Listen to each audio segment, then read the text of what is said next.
आता आपण निघालो आहे आपले गणपती बाप्पा आणायला. काय काय दीदी कुठे गेली?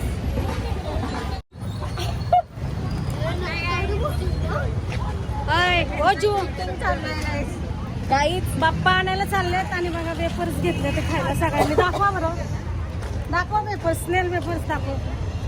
पाहू शकता त्यातल्या चक्र येत होत्या म्हणून मी वेफर्स उपाशी मी सकाळपासनं, कारण उपवास धरलाय. बाप्पा येस तोपर्यंत जेवायचं नाही. हो का, यांना पण उपवास हिला उपवास नाहीये, गाईजनी उपवास नाही केला. मला लय काम होती, ही सकाळपासून कामत होती आणि उपवास नाही धरलेला. माझ्या आवाजावरून तुम्हाला कळतच असेल. चला मग आता आपले बाप्पा कसे तुम्हाला दाखवते. बुक केलेले आहेत, फक्त आपल्याला घरी घेऊन यायचं आहे.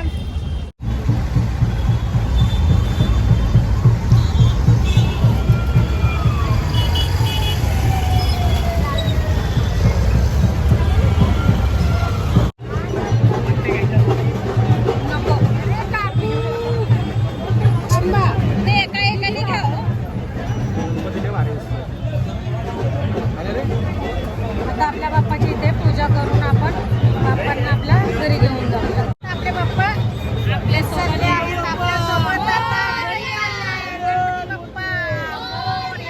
गणपती बाप्पा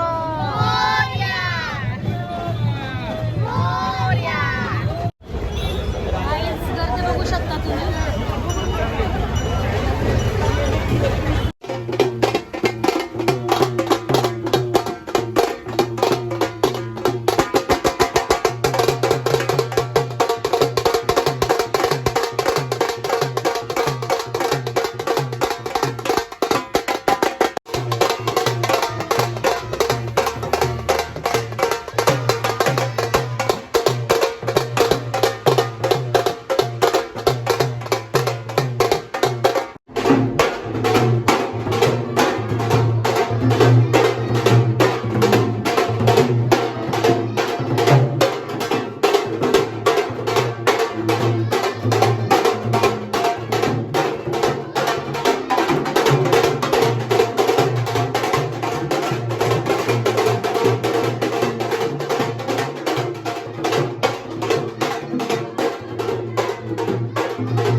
गणपती बाप्पांच्या डोक्याला दोन्ही हातांना गाईज आता आपल्या इथं बाप्पांचं घरात आपल्या आगमन झालेलं आहे आणि इथे आता प्राण प्रतिष्ठा होणार आहे.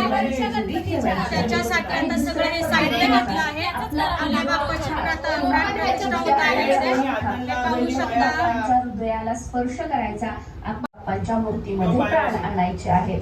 तर मंत्र अशा प्रकारे आहे, ओम मानो ज्योतिर्जुषतामाज्यस्य गाईज आम्ही साऊंड वरती मंत्र लावलेले आहेत कारण एवढं पट नसतं आपलं, त्यामुळे समीमं दधातु विश्वे देवास इह मदयन्ता मोम प्रतिष्ठ.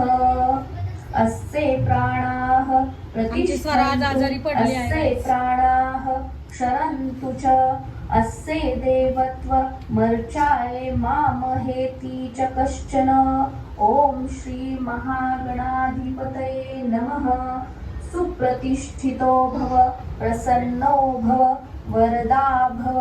अशा प्रकारे तुम्हाला हा मंत्र म्हणता येत असेल तर स्क्रीनवर